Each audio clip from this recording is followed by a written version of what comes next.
You think you understand emotional intelligence. You've read the articles, maybe taken a quiz online, and agreed that it's about being good with people or controlling your emotions. But what if I told you that most people misunderstand it entirely? That emotional intelligence isn't just a soft skill, it's the ultimate form of self-mastery. And the reason it's so rare is that the true version of it requires you to confront things you've been avoiding your whole life. The moment you grasp this, you'll realize emotional intelligence isn't just about relationships. It's about unlocking a hidden advantage in every part of your existence. Think about the last time you got frustrated. Maybe someone cut you off in traffic. Maybe your boss sent you an email with a tone you didn't like. What happened in your mind? Did you immediately justify your irritation? Did you replay the scenario in your head, searching for more reasons to be upset? Emotional intelligence begins the moment you notice that chain reaction. Most people think self-awareness is just knowing what they feel.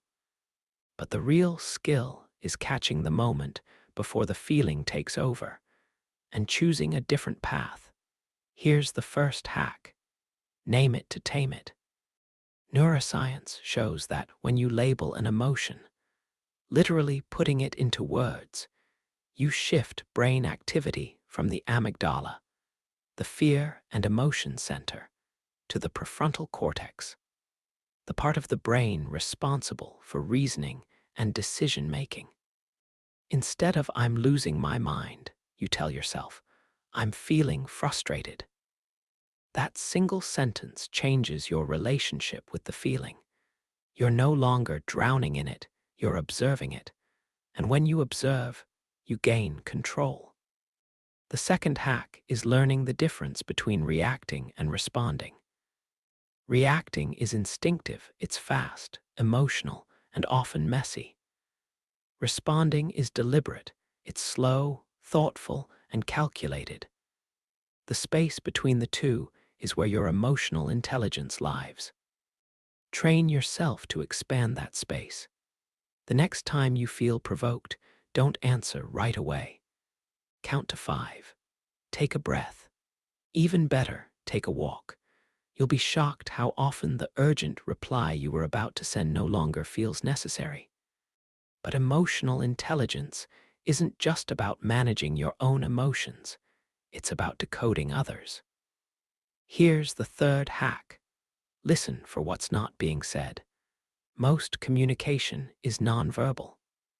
The words might say, "I'm fine," but the tight jaw, the downcast eyes, or the pause before speaking tell another story.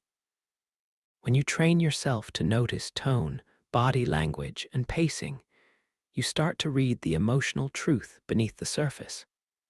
And once you can do that, you gain influence, not through manipulation, but through genuine connection. Here's where it gets tricky. Emotional intelligence also means resisting the urge to fix everything. Many people think being emotionally intelligent means always offering solutions. But sometimes, the most powerful thing you can do is hold space. That means being fully present without rushing to solve, minimize, or redirect the other person's feelings. Just listen. Just be there. This is excruciating for most people because it feels passive. But in reality, it's one of the most active forms of emotional engagement because it communicates without words. You are safe to feel what you feel. Another hack that almost no one talks about is emotional granularity. It's the ability to distinguish between similar emotions instead of lumping them together. For example, sadness isn't just sadness. It can be disappointment, grief, loneliness, or fatigue. Anger isn't just anger. It can be irritation, resentment, or righteous indignation. The more precise your vocabulary, the more precisely you can deal with the emotion. Saying, "I'm anxious" is vague. Saying, "I'm nervous because I'm unprepared," gives you a direct path to resolution. You can't solve what you can't name clearly. And then there's the subtle art of emotional reframing. This isn't toxic positivity. It's not about pretending everything is fine. It's about shifting the perspective just enough to create possibility. Let's say you made a mistake at work. Instead of telling yourself, "I'm terrible at this," you say, "This is a learning curve, and now I know what to avoid next time." You're not lying to yourself. You're choosing a frame that keeps you moving forward instead of spiraling downward. Emotional reframing is how you break the habit of catastrophizing. But here's something most people miss. Emotional intelligence is also about knowing your emotional triggers so well that they stop owning you. Think about it. Everyone has patterns. Certain comments, situations, or people set them off. The hack is to map them. Keep a journal for 1 week. Every time you feel a strong negative emotion, jot down the situation, the trigger, and your reaction. Patterns will emerge quickly. Once you see the pattern, you can prepare for it. You're no longer walking into traps blind. You're anticipating them. The next hack is deceptively simple. Practice emotional detachment from outcomes. This doesn't mean you stop caring. It means you stop tying your self-worth to whether something goes your way. People who master this are unshakable. They still work hard, still hope for the best, but they understand that their value isn't defined by external wins or losses. When you stop making your peace of mind conditional, you become impossible to destabilize. Closely related is the skill of self-regulation through sensory grounding. This is a lifeline during emotional overwhelm. You pick one sensory anchor, like feeling your feet on the ground, noticing the temperature of the air on your skin, or focusing on a single sound in the room. You give your mind a physical point of focus, pulling it out of the spiral of thought and back into the present. Athletes, performers, and leaders use this all the time to stay calm under pressure. One of the most underrated emotional intelligence hacks is asking better questions, both to yourself and to others. Instead of, "Why is this happening to me?" you ask, "What is this trying to teach me?" Instead of, "What's wrong with them?" you ask, "What might they be going through that I can't see?" These shifts take you out of blame mode and into curiosity mode, which is where real problem-solving lives. Curiosity dissolves defensiveness, both in you and in the people you're dealing with. There's also the practice of emotional forecasting. This is anticipating how you're likely to feel in a future situation and planning accordingly. If you know family gatherings make you tense, plan your exit strategy before you go. If you know public speaking will make you nervous, prepare a calming ritual in advance. Emotional forecasting doesn't eliminate discomfort, but it prevents you from being blindsided by it. And here's a big one, separating your feelings from your identity. Too many people say, "I am angry," or "I am anxious," without realizing they're merging themselves with the emotion. Try saying, "I'm experiencing anger," or "I'm feeling anxiety right now." It creates a gap between you and the emotion. You're not the storm, you're the sky the storm passes through. This simple shift is a cornerstone of emotional resilience. Finally, remember that emotional intelligence isn't built in moments of crisis. It's built in the small, everyday choices. Every time you pause before replying, every time you label an emotion, every time you listen without judgment, you're rewiring your brain. And the more you practice, the more automatic it becomes, until one day You realize you've stopped being pulled into emotional chaos and you've started being the calm in the room. Another powerful emotional intelligence hack is learning how to release emotions physically before they take root mentally. Too often, we try to think our way out of a feeling, but emotions are stored in the body. When you're stressed, your shoulders tighten. When you're anxious, your breath becomes shallow. By moving your body through stretching, shaking out your hands, walking, or even dancing, you release the tension that feeds the mental loop. Think of it like opening a pressure valve before the system overheats. The more you integrate small physical resets into your day, the less chance emotions have to build into storms. Then, there's the principle of emotional reciprocity. We unconsciously mirror the emotions of those around us. If you stay grounded, you can influence the entire emotional temperature of a room. This means being intentional about the energy you bring into interactions. If you arrive calm, curious, and open, you create a field that invites others to match that state. It's subtle, but over time, it changes relationships. People begin to feel better simply by being around you, not because you fixed them, but because you modeled stability. A crucial but overlooked hack is learning to distinguish between empathy and over-identification. Empathy allows you to understand and feel with someone. Over-identification means you absorb their emotions until you're overwhelmed. Emotional intelligence means you can feel compassion without losing your center. When you notice you're taking on too much, visualize a boundary, like a clear shield, between you and the other person. You can care deeply without drowning in their experience.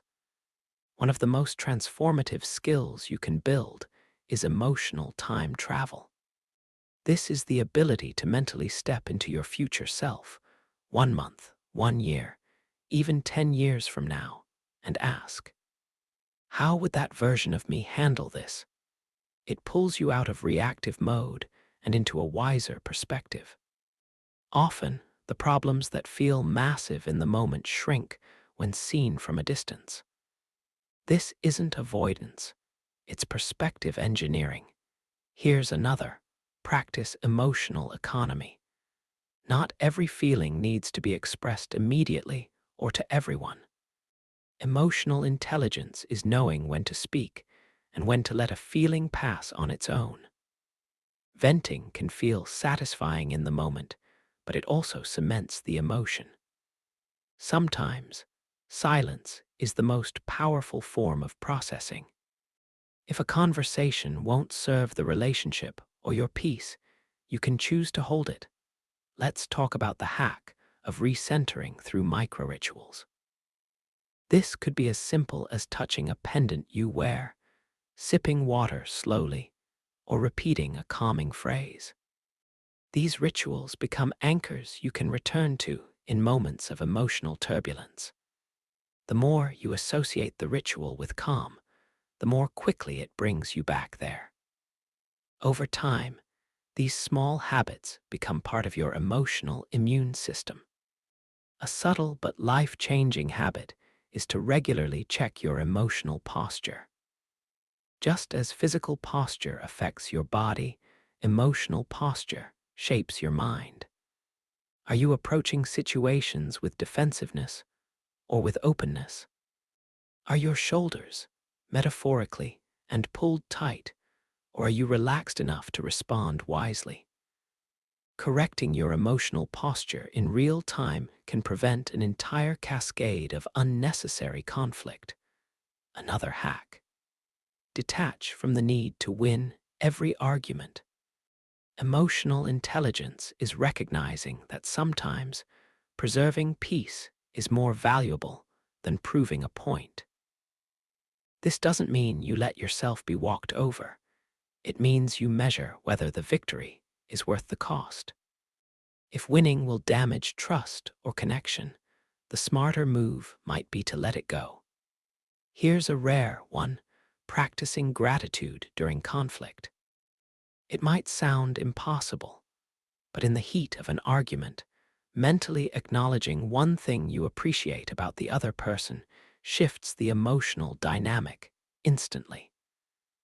It stops your brain from going into full threat mode and reminds you that the relationship is bigger than the disagreement. You can also strengthen emotional intelligence by tracking your emotional nutrition. Just like your body reacts to what you eat, your mind reacts to what it consumes: news, social media, conversations. Pay attention to the inputs that consistently make you anxious, resentful, or hopeless, and limit them. Replace them with inputs that make you curious, inspired, and grounded. Emotional health is built as much by what you exclude as by what you add. One more advanced hack is emotional substitution. When you notice a destructive emotion rising, say jealousy, you consciously replace it with a more constructive one, like admiration. Instead of thinking, "Why do they have that and I don't?" you think, "It's inspiring to see what's possible." This isn't pretending. It's training your brain to build new default responses. Over time, your emotional reflexes become more empowering. And never underestimate the power of asking for feedback on your emotional impact. We all have blind spots. Trusted friends, mentors, or partners can help you see how your tone, expressions, or reactions come across. Emotional intelligence grows fastest when you're willing to see yourself through others' eyes. Finally, understand this truth: emotional intelligence isn't about never feeling negative emotions. It's about mastering the flow between feeling, understanding, and acting. It's knowing when to step back, when to lean in, and when to let go. The more you practice, the more you realize that emotional intelligence is less about controlling the world around you and more about mastering the world within you. So, which of these emotional intelligence hacks are you going to try first? Share your thoughts in the comments. I'd love to hear what resonates with you most.